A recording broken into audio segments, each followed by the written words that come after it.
Hello, welcome back to the Lila Grace podcast. If this is your second time watching, but if this is your first time, hi, welcome. My name's Harika, and I'm a student at Northwestern, and I'm really excited to talk to you today. But before I really get into the topic and kind of theme of today's discussion, I just wanted to let you know that this episode will talk about things like alcohol, social pressure, and consent. Resources will be shared at the end, but I just wanted to give a heads up in case any of those themes make you uncomfortable. So now, with that warning in mind, I'm going to go ahead and introduce today's topic.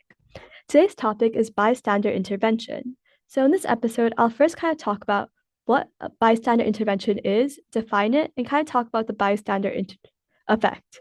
Then I'm going to kind of talk about when to intervene and signs so that you recognize when the moment's right to step in.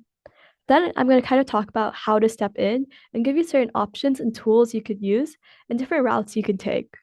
Then I'm going to talk about how to follow up after you do intervene in a situation. And finally, I'll be talking about campus resources and kind of steps to take afterwards.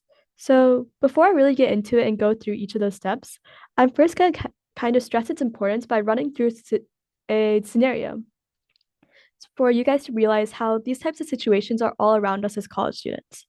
So just imagine you're at a house party, it's loud, it's crowded, and you notice this girl across the room. She's clearly had a lot to drink, and there's a guy that you don't really know that's guiding her away from her friend group and towards the door. You can recognize that she has a lot to drink because of the way she's stumbling, and you notice her kind of trying to get the guy's hand off of her shoulder or kind of off of her, but he doesn't seem to budge. And she doesn't look like she's totally aware what's happening. What do you do? Do you jump in? Do you look around and wait for someone else to do something? Do you just convince yourself it's fine and you're reading too much into it? That moment right there of what do you do is exactly what we're going to be talking about today. These situations are pretty common, and as a college student, you might have seen something similar to this. So today we're going to talk about what to do, i.e., bystander intervention, what it actually looks like, why it's hard, and how you can step in safely in order to kind of prevent situations like this from escalating.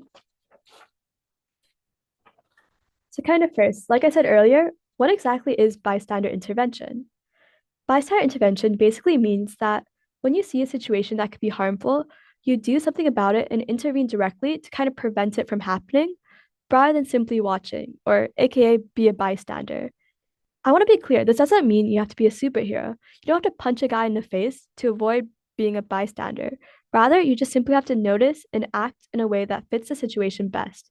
And it doesn't matter if that action is small, just like simply saying something or distracting the person, that still matters and prevents you from being a bystander.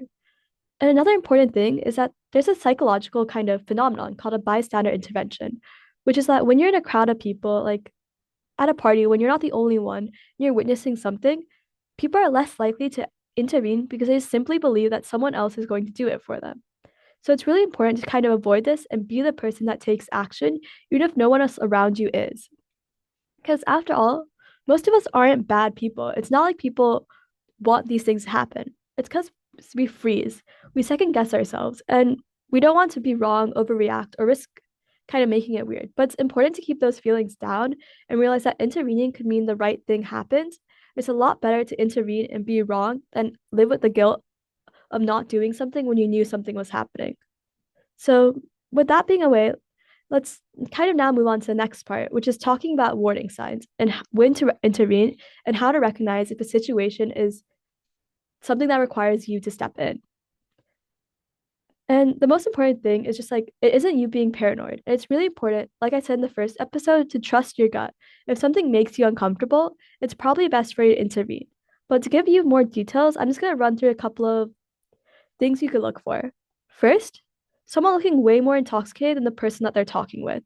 If someone's kind of stumbling around while the person they're talking with seems coherent, it's probably best. That's kind of a suspicious sign, especially if the person who seems kind of coherent and less drunk is leading them away from their friends or kind of like guiding them towards doing something. That's a situation in which you should intervene.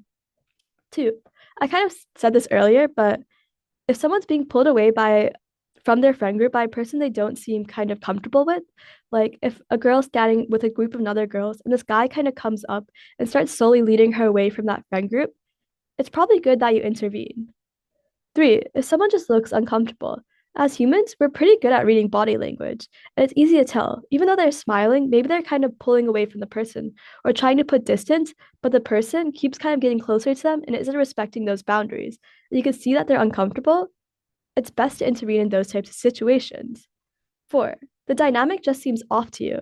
Like the guy keeps putting his hand on the girl's shoulder, even though she keeps taking it off. Or there's just like seems a bit awkward as it doesn't seem like they really know each other, but the guy's being really pushy. If you notice something weird like that, it's best to intervene. You don't need solid proof, as it's not like you're about to start a fight. If something or just like a feeling arises within you that something's wrong, it's best to intervene because if you intervene and you're wrong, really nothing happens. So it's just best if you feel something wrong, just vibe wise, and you just trust your gut, just take an action rather than regretting not taking one. So now we talked about when to take an action and when to intervene. Let's kind of move towards what exactly does an intervention look like, the different routes and steps you can take. So there's three specific ones I want to talk about. First, just being direct. You could be straightforward. For example, you could walk up and say something like, "Hey, are you okay?" or "Hey, what's kind of going on here?" By being direct, I don't mean being aggressive or trying to start a fight. It's just meaning that you show up and ask for a clear explanation of what's happening. But that could be really hard sometimes, which leads me to the second option, distract. Instead of kind of bringing up attention to the situation directly, you could try and distract or prevent the situation from escalating further. For example, you could walk up and be like, "Oh my God, I've been looking for you forever. Let's go over there and talk." Or, "Hey, do you want to get something to eat?" Or, "Hey, I want to go to the bathroom." Or, "Hey, this person here is looking to talk to you." Any of these kind of takes the person away from the situation without raising awareness or kind of to what's happening. You instead create an interruption, which gets them out of the situation. It's simple and effective. So if you're too scared to be direct, it's a really good way to sidestep the issue while still getting the person away from it. Three, even sometimes distracting can be scary. So there's another option for you. You can delegate. If you're on campus or like at a dorm, it's really easy for you to contact an RA and tell them what's going on so they could later intervene. Or if the person you know in the situation is someone who's not really close to you, maybe you have a mutual friend or you know their friend. You could instead tell them what's happening so that they can intervene. In that case, you're putting the right person on the track. Because if you sometimes don't think you're the best person, that's okay. By delegating the task, you're still making sure that something is going to happen, the situation is going to be de escalated, even if you're not the one confronting them. Kind of with these three routes in mind, it's easy to see that there's different toolkits you could take. And it's up to your best judgment on which one you do, as all of them are extremely valid and fine options that could work towards preventing a situation from escalating or turning into something worse. But now that we kind of talked about these different ways of intervening, I kind of want to go through a couple of reasons why a lot of people don't intervene and why intervening is so scary and the mental kind of challenges and roadblocks that come over us and how to overcome them. So here's a couple of reasons why we don't step in and ways to change them and reframe our mind around them so we do step in. First, it's this kind of thought that it's not my place. But that's false. You're at the party and you're witnessing. That means it's your place and your responsibility to intervene. Two, it's just like fear of being wrong. Like, what if I step in and they actually do know each other or like they're fully a couple? Push that down and rather think, what if you're right? Well, if you're right and don't take action, think about the guilt you'll feel and keep that in mind instead of being worried about being wrong. Kind of related to this is like the social pressure. Well, if you say something and everyone looks at you or make it just awkward, just remember the one who makes it awkward isn't you, but it's the person who's pressuring and pushing others' boundaries. Finally, just the environment itself. When you're at a party, sometimes you kind of doubt your own judgment because you might be drinking or things like that. But it's always important to just keep in mind how much you're drinking as well, so you can make sure to be aware of your surroundings and exercise your best judgment still. But the main theme throughout all of these, when you kind of come across these mental roadblocks or challenges that are making you scared to intervene, the biggest thing to think about is if you don't step in and you're right, you're going to feel guilt, and that's something you're going to have to carry for a long time. You're obviously not responsible for having a perfect judgment, but you're responsible for caring enough to try. And if you get it wrong, what's the worst thing? People will know that you care, and people know that you will know that you support your friends and others around you. And that's a good reputation to have. Now we kind of talked about intervening and overcoming these roadblocks. I also want to let people know that intervening isn't just where it ends. Another important part of it is following up. Whether you stepped in during the situation or you delegated it, following up with someone afterwards could still be really meaningful. But a couple of ways to do it is to first, make sure you're finding a calm and private moment. You should be doing this in a group chat or like the middle of the class or a busy lecture. Instead, pull them aside or text them one on one. Second, make sure the text isn't something like fully loaded or you just like basically bring up the whole situation. Rather, go about it in a more calm way, being like, hey, I noticed what happened last night. I just wanted to check in. How are you doing? By this, you're opening the door and giving them the ability to tell what their experiences are if they want to. And even if they don't respond, that's okay because the fact that you sent a message still shows that you're sending your support and that you're sending that you care, that they matter to you. So, if they do open up, what exactly should you do? Well, sometimes people just want to talk.